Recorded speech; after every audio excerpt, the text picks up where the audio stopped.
दोस्तों नमस्कार। DSA law point में आप सबका स्वागत है। मैं हूं आपका मित्र धीरज कुमार त्रिपाठी, एडवोकेट, जनपद एवं सत्र न्यायालय प्रयागराज।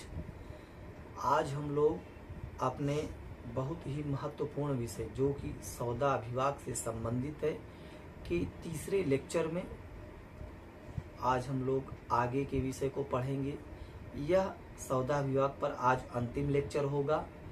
इसमें हम सभी प्रावधानों को बताएंगे कि पारस्परिक जो संतोषप्रद निपटारा किया जाएगा, उसके बाद उसका न्यायालय के समक्ष प्रस्तुत किया जाना, फिर मामले का अंतिम विनिश्चय एवं दंड तथा इसमें पीड़ित व्यक्ति को उपचार तथा इसी में जो मुजरा का प्रावधान है वो किस तरीके से है, और साथ ही साथ क्या अभियुक्त का जो इसमें वो आवेदन देता है शपथ पत्र, क्या इसके अलावा कहीं अन्य और प्रयोग हो सकता है, तो इसके विषय में हम लोग आज जानेंगे।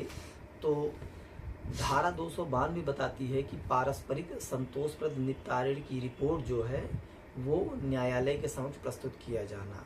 तो जहाँ पर संतोषप्रद निपटारे की रिपोर्ट तैयार कर लिया गया है, वहाँ न्यायालय के पीठासीन अधिकारी और अन्य सभी व्यक्तियों के हस्ताक्षर कराए जाएंगे जिन्होंने बैठक में भाग लिया है। उसके बाद उस रिपोर्ट को 93 के समक्ष भेजा जाएगा। अब मामले का अंतिम रूप से निपटारा तथा दंड, जिसे कि धारा 293 भारतीय नागरिक सुरक्षा संहिता में प्रावधानित किया गया है, के विषय में पढ़ते हैं। तो जहां पर न्यायालय का निपटारा हो गया है और उसने यह मान लिया है कि हाँ भाई आवेदन अब स्वेच्छा आ गया है, तो वहाँ निम्नलिखित तरीके से निर्णय लिखेगा।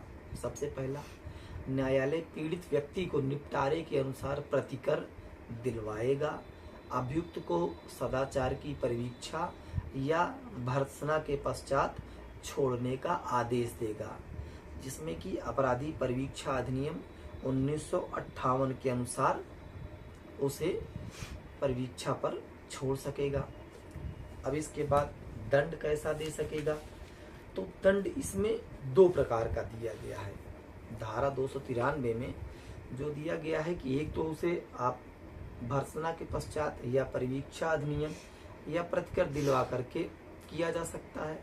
उसके बाद जो अगला प्रावधान है वो यह है कि पक्षकारों को सुनने के बाद न्यायालय यदि पाता है कि अभियुक्त द्वारा किए गए अपराध में न्यूनतम दंड अगर है, तो उसे उस अपराध के न्यूनतम दंड के आधे का दंड दे सकेगा, या अभियुक्त जो है, जहां अभियुक्त प्रथम बार का अपराधी है, पहली बार उसने ऐसा अपराध किया है और पूर्व में किसी अपराध के लिए दोष सिद्ध नहीं ठहराया गया है, तो यदि ऐसी स्थिति है तो उसे उस न्यूनतम दंड का 1/4 दंड दे सकेगा।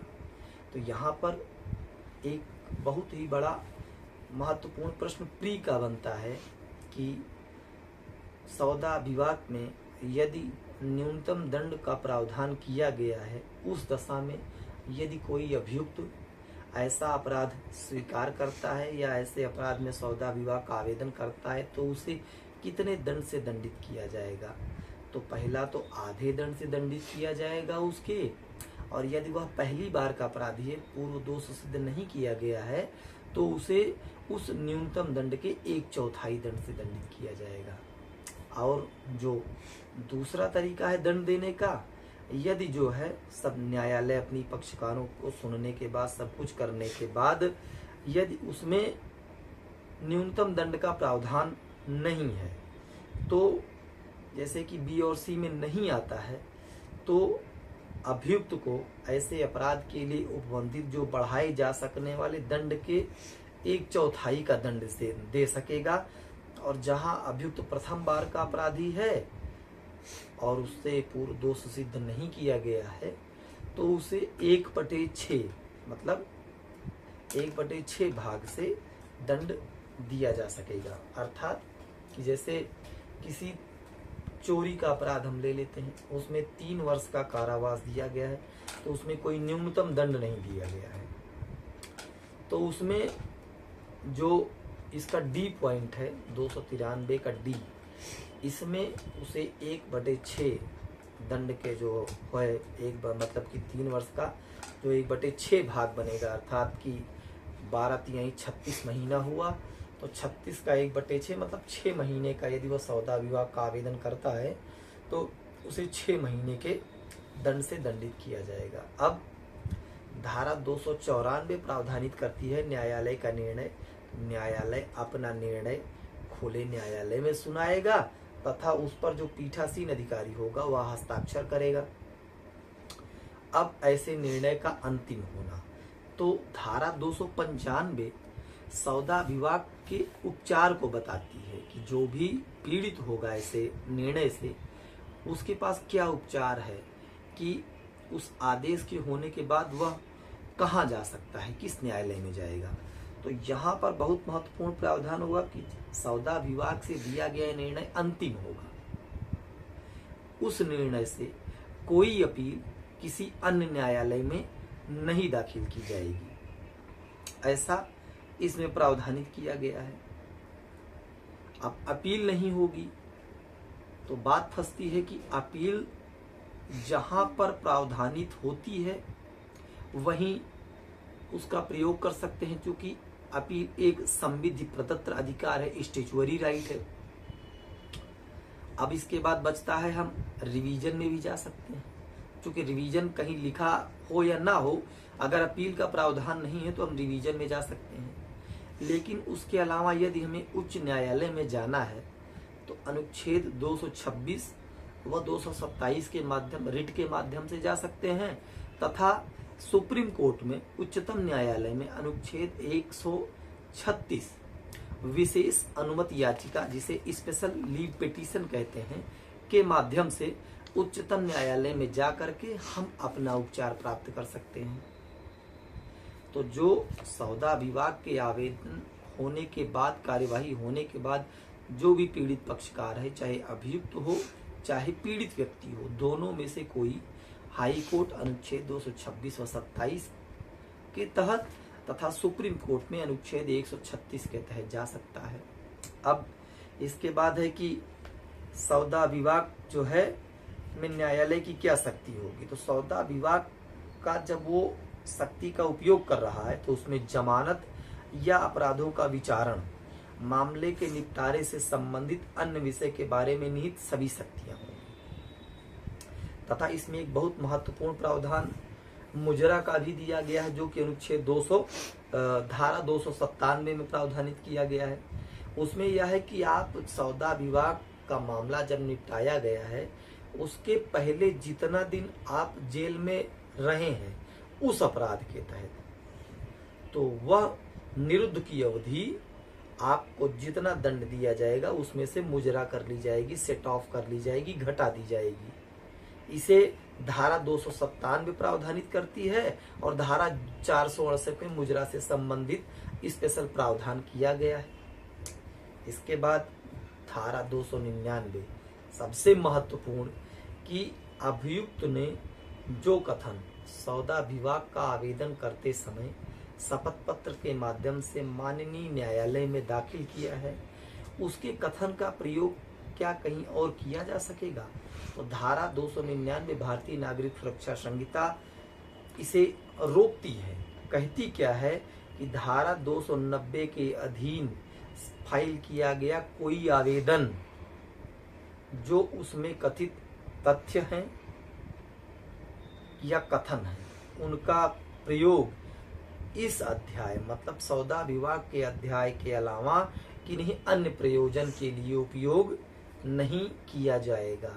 अर्थात अभियुक्त ने जो भी कथन या तथ्य शपथ पत्र के माध्यम से माननीय न्यायालय में सौदा विवाद पर स्वेच्छा दाखिल किया था, उससे जो भी उसमें बातें लिखी गई हैं उनका प्रयोग यदि कोई अन्य व्यक्ति चाहे कि किसी अन्य मामले में उपयोग कर ले तो ऐसा प्रयोग नहीं करने दिया जाएगा।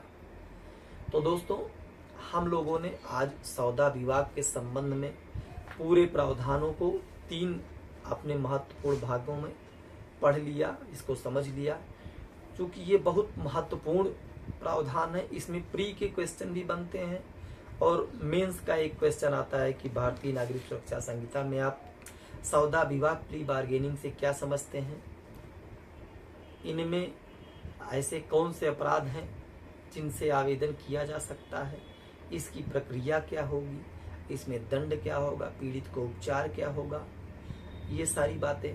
और इसमें जो प्री का क्वेश्चन बनेगा वो मुख्यतः आप समझिए 4 सेक्शन से बन सकता है, 5 सेक्शन से। जैसे कि सबसे पहले तो धारा 290, जिसमें आवेदन हम धारा 289 की यह किन अपराधों पर लागू है और किन पर नहीं लागू है। तो जैसे यह महिला बच्चों के संबंध में तथा आर्थिक एवं सामाजिक अपराध पर नहीं लागू है। इसके बाद इसका आवेदन कैसे होगा, कब होगा, तो आरोप पत्र दाखिल होने के 30 दिन बाद होगा। तथा इसके बाद यह है कि इसको दंड किस तरीके से दिया जाएगा, कौन कौन से दंड दिए जा सकते हैं। फिर इसके बाद इसमें जो उपचार है, तो ये 5-6 सेक्शन ऐसे हैं जिन पर की प्री बन सकता है। धारा 289, धारा 290, धारा 293, धारा 295 तथा धारा 297 व धारा 299 महत्वपूर्ण है प्री के पर्पज से। तो इसे आप बहुत ही ध्यान से बेयर एक्ट से पढ़ें और इसमें टिक लगाते हुए चलें कि ये महत्वपूर्ण क्या है। जैसे अगर हमें 299 में टिक लगाना हो तो बेयर एक्ट में सबसे पहले ये टिक लगाएं कि सौदा विवाद के लिए आवेदन में कथित कथनों या तथ्यों का इस अध्याय के प्रयोजन के सिवाय किसी अन्य प्रयोजन के लिए उपयोग में नहीं लाया जाएगा। तो इसको हमें बेयर एक्ट में अंडरलाइन कर लेना होता है, ये महत्वपूर्ण बात है। हम लोग आज अपना ये सौदा विवाद का चैप्टर पूरा कर लिए हैं। अगले वीडियो में हम लोग कुछ नई बात और भारतीय नागरिक सुरक्षा संहिता से लेकर के आएंगे। DSLR पॉइंट से आप लोग जुड़े रहें और निरंतर वीडियो देखते रहें। चैनल लाइक करें, सब्सक्राइब करें और अपने मित्रों को शेयर करें, जिससे वे भी लोग भारतीय नागरिक सुरक्षा संहिता में नए प्रावधान क्या हैं, क्या जोड़े गए हैं, इनके विषय में जानते रहें। धन्यवाद। जय हिंद, जय भारत।